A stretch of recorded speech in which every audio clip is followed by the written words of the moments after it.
Welcome back to action now from the final round of the Extreme Festival of Motorsport, and it's South African Touring Cars and Supacup that are going to wrap up their championships. The one that we're going to concentrate the most on, of course, is Supacup. That's where the battle is. Robert Volk already taking the championship down in Cape Town for the touring cars. But I can tell you something, there's still going to be a bit of a fight at the front end as well. Mokgotsi versus Campos is what we said. Who's it going to be by the time they wrap things up here at the end of the day at the final round of touring cars and Supacup? As we go into qualifying, you can see it's going to be a bit of a tight affair at the front end with Anthony Pretorius pushing hard. He's been on international duties over the last couple of weekends, testing for Mercedes-Benz GT4 team for next year. So he's certainly fired up and wants to be at least at the front end of this pack to impress the team he was testing for. As the checkered flag comes out, qualifying ended up as pretty much as usual with the top two there fighting hard. Robert Volk, the new champion, Saud Variawa, the old champion, and back in the seat in the Gazoo Racing Toyota. It's Keegan Campos that's put it on pole though for Supacup, and that is advantage Campos if he can stay there and keep Mokgotsi down where he finished in 6th place. Look out for the rest of the field coming through this pack in the touring cars and Supacup class. Robert Volk taking pole position and getting the Dunlop Award with that. Let's catch up with him and see what his plans are for the day. I think we've got a great race pace and balance, so yeah, it's about getting through turn 1, especially being on the outside, and just seeing what happens, and then yeah, usual story, race 2 reverse should be entertaining. So, but yeah, I think we've definitely got the package to put it on the front and win, so looking forward to it. Keegan Campos, and he's done one of the 3 so far, getting pole position for Supacup. Always exciting to get pole, prize money always goes towards the boys in the bar, so guys, come see me later. Yeah, there's nothing more I can do. I have nothing to lose, I can say it like that, all to gain. Obviously starting on pole is a good start for the weekend, and let's see how it goes for race 1. Great to have support from Dunlop and from Wix Filters and all the associate sponsors involved in the Touring Car Championship and all the team sponsors as well. Great to have Team Perfect Circle's Andre Besaidnout back on the grid, the only master for the weekend. Julian van der Walt is going to be fighting hard to try and get ahead of his 2 stable mates, I'm sure.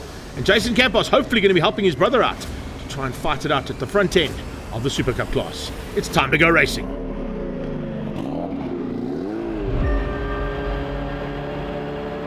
On board now with the pole man waiting for those lights to go out. Robert Volk looking to try and get the drop on the rest of this pack as they head down towards turn 1, but Variawa is on his inside and he's got the whole shot into turn 1, so Variawa makes a welcome return and goes back to the front where he's been for a long time. Cup class coming out of turn number 1, and what a start there from Tate Bishop. He's got the jump. Oh, Diaz is off track. A couple other cars in the background going off circuit as well. One of them might have been on a side note for Team Perfect Circle. He went right to the back of the pack there. Not why he wanted. Cara Hill, the other car that went into the kitty litter. All of them managing to get out though, fortunately, as we're doing some aerial material here from Marius Roberts. Tate Bishop now looking straight back into the clutches of the man who wants to be ahead of him. Keegan Campos has to get the victory. To secure this championship, Campos has to get the victory, the fastest laps, and that pole position. As I said, he's done one of the 3 so far. Let's see what he can do now as we go back to the front end of the touring cars. And it is Michael Van Rooyen who's up to 2nd place. Robert Volk into 3rd place now, being hounded by Anthony Pretorius. Pretorius now has got some trouble of his own in the form of Natim Samanga. And then Julian van der Walt, not with the customary start we see from him in that GTI. As they come across the line, Saud Variawa opening up a massive margin as they head towards turn 1. He's definitely going to be a difficult man to beat. But the champion, the newly crowned champion, is all over the back of that Rustenburg Rocket. Michael Van Rooyen in the 2nd of the Gazoo Racing Corollas. Van Rooyen doing the job of the blocker there, but doesn't really have to worry about the blocking. He's got to try and secure 2nd place in this championship, and Van der Walt is the man who's closest to him.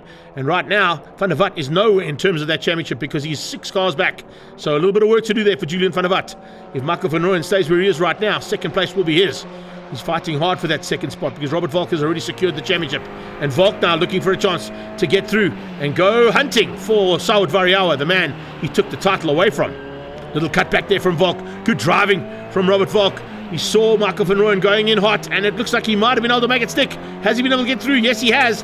Opportunistic, and it worked to perfection. He saw Van Rooyen go in hot into turn 5. He changed his line, cut the apex late, and then just came swooping through on the inside to get into turn 6 ahead of Michael Van Rooyen. Pretorius goes defensive and stays ahead of Natim Samanga, who shows a wheel into turn 1 again. And look to see if he can squeeze past. He can't. We're back on board here with the aerial stuff from Marius Roberts heading down towards turn number 2. And then back to the cup class. And look at the gap that Tate pulled out. Where is Mokgotsi? Is he 3rd? Yes, he is. Jonathan Mkhotsi in third place, exactly where he needs to be, right behind Keegan Campos. Charles has dropped back ever so slightly as the rest of the Cup class head down towards turn 2. And in turn 2, Jason Campos has to try and find a way through there on Jonathan Mkhotsi. He has to negate as many points as possible to help his brother out win this championship. Diaz will be trying to help out as well. They're stablemates, remember, not teammates, but certainly wanting an opportunity there for Keegan Campos to win this one out. He's got to get past Tate Bishop, and Bishop is not having any of it. He just wants the victory. Jason Campos in the turn 1 car, pushing hard to close things down there on Jonathan Mkhotsi. Then it's Diaz in the background. We saw a magnificent turnaround there from Calvin Diaz and from his brother Dominic over this weekend. Keegan, look how hard he's pushing. He's really driving hard there to try and close that gap down on Tate Bishop. Maybe overdriving ever so slightly there. Visser keeps out the rest of the pack there. Saad Variawa, then it's Fenta. Behind that is that Brad Liebenberg. Yeah, Brad Liebenberg so far back. Wow, hasn't gone according to plan there for the Sparko man. A bit further back in this pack. He's just ahead of Davide Franco, who's found some good pace this weekend for Team Red and GSW. As they come across the line, another lap completed. Visser nowhere near his teammate, can't help out Jonathan Mkhotsi whatsoever. Mkhotsi has to fight it out amongst 4 stablemates at the front end. But one great value there for him is Tate Bishop. And as I say, that Bishop with a bit of a problem. Tate Bishop with an issue coming through turn 3. Something went wrong there. Looks like he missed a gear or something, and it's allowed Campos back out to the front. The angry car has had some problems. Speaking of problems, that's Michael van Rooyen. Van Rooyen stuck in the kiddie litter at turn 1. On board Rod Volk heading down towards the final corner. Looks like he might have a problem of his own. Inside line from Anthony Pretorius, coming to the chicken flag as well. Oh, it's all gone wrong here. Van der Vat dives through on his inside as well, drops Robert Volk down to 4th place. And Julian van der Vat promoted up to 3rd, Pretorius to 2nd, the win going to Saud Variawa. Keegan Campos coming for the victory in the Cup class. He's got through on the final lap ahead of Tate Bishop. Exactly what he needed to do. Get the win, get the pole, get the fastest lap. And those yellow flags of Michael van Rooyen's car. Fortunately, we didn't go to safety car, because that could have ended up in chaos. So have a look at the results. Variawa, Pretorius and Julian van der Vat are your top 3 in the touring car class. Keegan Campos wins out the Super Cup class, beating Tate Bishop and Jonathan Mkhotsi. And all the way down in 19th place. Eventually a lap down there, Andre Besaidno taking the win in the Masters. A nice consolation win for Saad Variawa after his injury in the off-road crash. My reaction time was really great on the lights, but yeah, we managed to get into P1 after turn 1 and kept the lead till the end of the race, building a huge gap to P2, which is really amazing. It's quite relieving as a team because we had a lot of issues throughout the year and we didn't have enough pace from the start of the year, but to finish first with such a gap, it's really good for the last race. It really shows that we are going to be strong going into next year. Keegan Campos will be thrilled with his win. Overall, I mean, race pace was decent. Tate got the jump on me off the line. He definitely had the pace, he ran away. I'm not quite sure what happened to him on the last lap. Ironically, it's what I needed. I do feel bad for him. I will definitely go and have a word and to see what happened. Nothing worse than something, mechanically going wrong with his car. But I'll take the points, it's much needed, and let's see what we do in race 2. Stay with us, because after the break we'll find out who will be champion.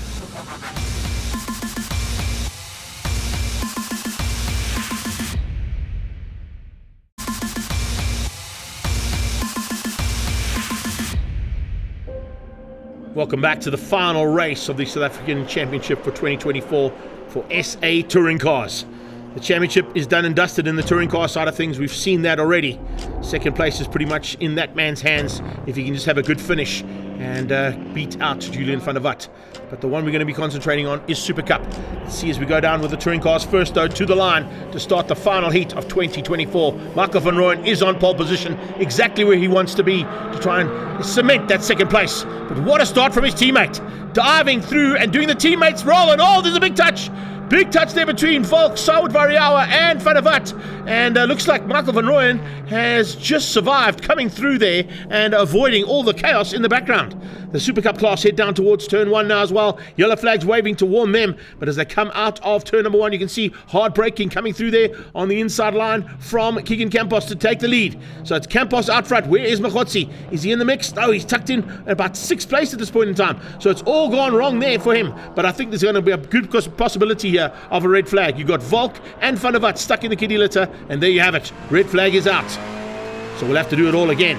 Robert Volk, incredibly, that's what the touch was. Him and Variawa with a little nudge into that corner, and the two of them ending up with Van der Walt in the kiddie litter. Let's have a look at the restart. They've managed to get all the cars back on track. Incredibly great effort from the teams there on the grid to fix some broken cars. Here we go with Supacup. Inside line for Campos, outside line for Tate Bishop. Watch out for Machotsi. He's side by side there with Diaz as they head towards the start. The light's about to go out for the Supacup class. This is for the championship. And Keegan Campos has got the whole shot, exactly what he needs. Tate Bishop on his outside. And both the Diaz boys on his inside as we go down towards turn number 2. Oh, there's a touch. Tate Bishop has come together with Diaz. Diaz going backwards straight. Oh, and he slams into Keegan Campos. Can you believe that? The angry car survives and just avoids being taken out by 2 spinning cars. But Campos got T-boned by Diaz as they went into turn 2. There was nothing that Keegan Campos could do about it. And it looks like Diaz has now moved himself up as well. I'm not quite sure if it was Dom or... Oh, and Jason Campos up for turn 4. There's just some chaos all around the circuit at the moment in the Super Cup class. There, from the aerial material, are the 2 cars down at turn 2. We've got 1, 2, 3, 4, 5 cars. Dean Fenter running down towards Diaz's second car. I think that's Dominic Diaz that's parked on there and has got into a big fray there. Red flag out immediately. Both drivers out of the car, though, fortunately. And yeah, not how we wanted to start this one. Let's have a look at it here as we go on. Nicky Vastanos on board with him. There's a little touch just ahead of him. And then it just goes, wow! Vastanos was so lucky to avoid that. He must have had his heart in his mouth as he came through turn 4. This is Keegan Campos' point of view. He turns in, not worried about anything. And the next thing, he's just got Calvin Diaz slamming into the side of him. And Dominic Diaz, 2 corners later, goes flying off the track again. So the second restart now. Let's see if we can get through at least 1 lap of action for this final race of touring cars. This time out, it is Michael van Rooyen who gets the whole shot. His teammates are a bit further back there, but he's going to have to fend off Robert Volk and Pretorius as they go down into turn 2. We go back to the Cup class for the start. And it's, they've got Keegan Campos back on track. Can you believe that? An incredible job there from the Campos transport team. And Machotzi's on his tail. Saad Variawa is into 3rd place by the looks of things in the Toyota. And there's a whole bunch of cars missing from that grid. They're all either in pit lane or on the side of the track right now, out of harm's way. But definitely not the same pack of Super Cup cars that we've seen. The back of the pack, nice to see Dylan Prodigy, the Bulawayo man, in for his first time out there in Super Cup. And what a baptism of fire he would have had, seeing all the chaos unfold in front of him. Well, the chaos has still got to be sorted out here, and the final race has still got to be run.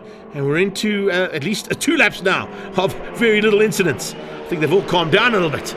Schofield keeping out both Saud Variawa and Julian Van der Walt. Van der Walt that far back is going to give Michael van Rooyen 2nd place in this championship if he takes this victory.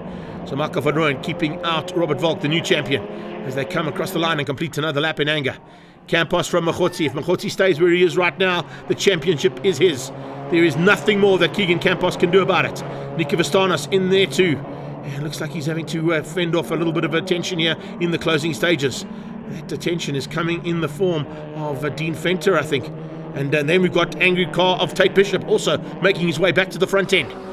So Tate Bishop certainly didn't have the start he wanted. He gets through, or does he? No, he doesn't. He has to follow through right behind Vastanos. One of the best runs we've seen out of Nicky Vastanos. At the front end, though, Campos is doing it right. Machotzi in 2nd. Brilliant run here coming from Saad Variawa. Certainly the best that Gazoo Racing Toyota Starlet has had, ahead of Charles Visser. That means he's found something special here, that is for sure. Visser, remember, will be climbing out the car, joining Brad Liebenberg and heading off to represent South Africa in the World Karting Final straight after this heat. So all of these little delays must be their dad's worried sick about making those flights in time to get to Italy. Fight for 3rd place down into turn 8 now. Anthony Pretorius in the South African touring cars. Just got Natyam Samanga behind him. They're trying to close down there on Michael Van Rooyen. Van Rooyen's dropped to 2nd. That means Robert Volk leads out. Must mean that, because no, there we go. Just got a shot of him coming out of turn 2. So Robert Volk has hit the front, and Van Rooyen is down to 2nd as they come out of Cashel Corner. So a little change up there. Robert Volk is going to get the final victory, cementing his championship with the last blood of the season. And look at the windscreen on that car after the damage, after that incident. How's he driving? Only he knows. I think that Dunlop sticker is keeping that windscreen on the car. Have a look at this. This is Robert Volk's point of view. Oh, and that's the reason why. I thought it was damage from the crash, but it was actually his bonnet that flew open. So Robert Volk with some damage from the bonnet. They must have secured that bonnet down in the break between the 2 starts, and that's allowed him to get the checkered flag with the damaged windscreen and all. Keegan Campos, as I said, has done it all right. Unfortunately, though, look who's in 2nd place. It's Jonathan Machotzi. take nothing away from the battle that these two have had all season long. Campos is going to get the final victory, but the championship is going to go to the man who started his racing career on a PlayStation and has moved himself up now to a national championship victory in the Supacup for 2024. Congratulations to Jonathan Mokgotsi there for second, and Tate Bishop coming through for third. Volk from Van Rooyen, Pretorius Msamanga, Saad Variawa and Julian van der Vat. Keegan Campos wins out, but it's Mokgotsi who's crowned champion with Bishop in third place. And once again, all the way down, just outside the top 20 on MSA note for the win in the Masters.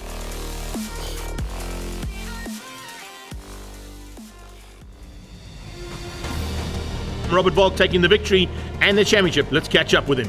Certainly a race of attrition. I mean, 3 starts and just, I guess, after the first one, got taken out. The setup and obviously the tracking was quite far out. And obviously the windshield was smashed, but yeah, overall, it still had a decent package. So it just shows how strong the car was today, and all credit to the team. It's great to finish on a high note, and yeah, it's a great season all around. So great to wrap it up. Not much to say here. Mokgotsi champion. Long time coming. It's been a long time coming. I started this incredible journey in 2017. Got close a number of times. We finally done it. Crazy race. Oh man, all the red flags, the carnage, I managed to avoid pretty much all of it. Rejoin at some point, I think 7th or 8th, just to try and stay out of the mess. Unfortunately paid out because there was a restart. And I mean, look, the goal here was just to, stay close to Keegs, and we managed to do that.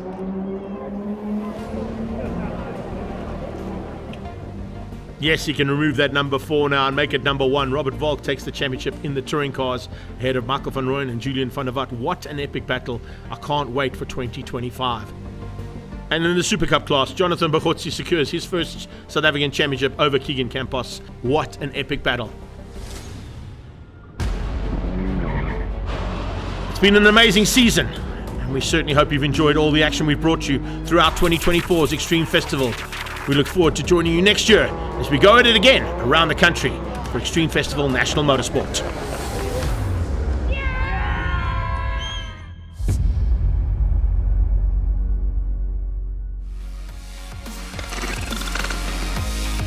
All this Extreme Festival action is proudly brought to you by Astron Energy,